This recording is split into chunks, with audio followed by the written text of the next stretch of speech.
Jen is almost from here, like a 25-minute flight from here based on yesterday, so she's from the Vancouver area.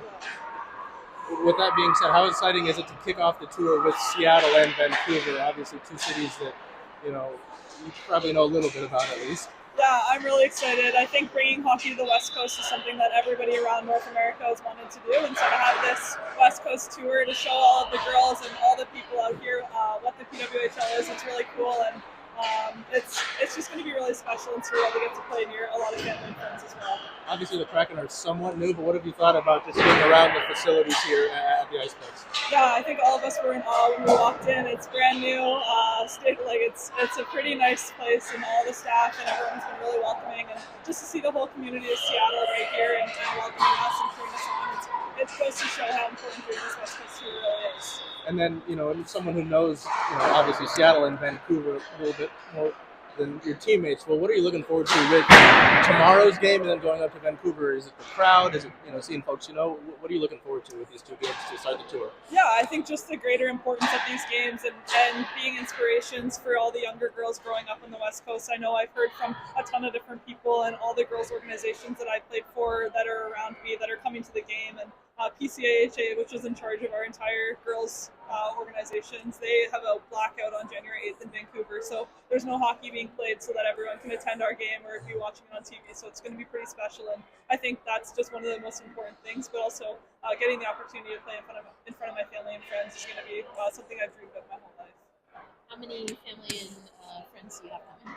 I can't put a number on it. I think it feels like everyone who's in my village who's ever supported me and related to me and that I've played with and met is coming to this game. And so, yeah, it's going to be very special. And I'm just very grateful to do it with the Montreal Victoire and the special group that we have in our team as well. So when would have been the last time throughout your career, all your different stops, that you had so many family able to watch and to participate in?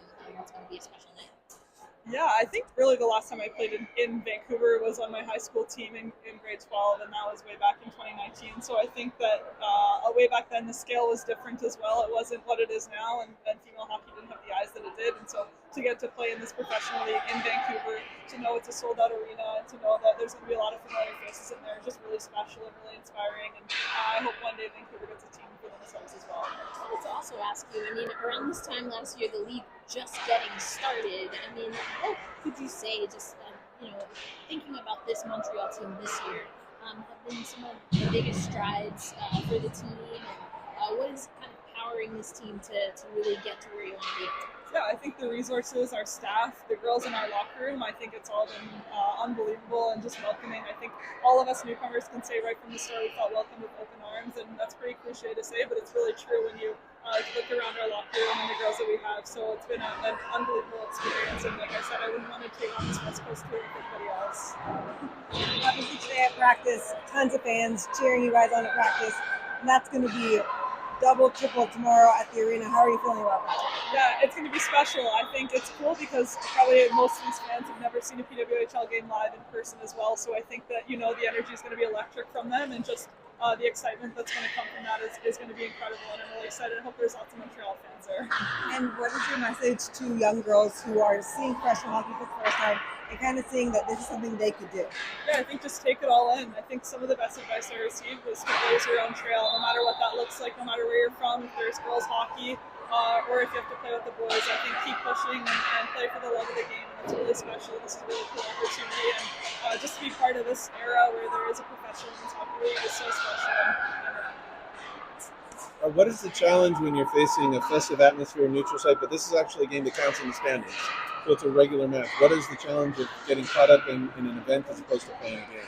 Yeah, I think, honestly, I don't think many of us have thought of it as a challenge so far. I feel like the excitement with just flying in and traveling here and getting to play in a new city, it's going to be super cool, and just starting that off today with the amount of fans at practice and just the cheering throughout practice. I can't even imagine what it's going to be like in Climate Pledge Arena tomorrow. It's going to be loud, and really excited. Obviously, it is a neutral site, so fans will be cheering for both teams, and we're really excited just to create that atmosphere, but more importantly, to spread the inspiration for the entire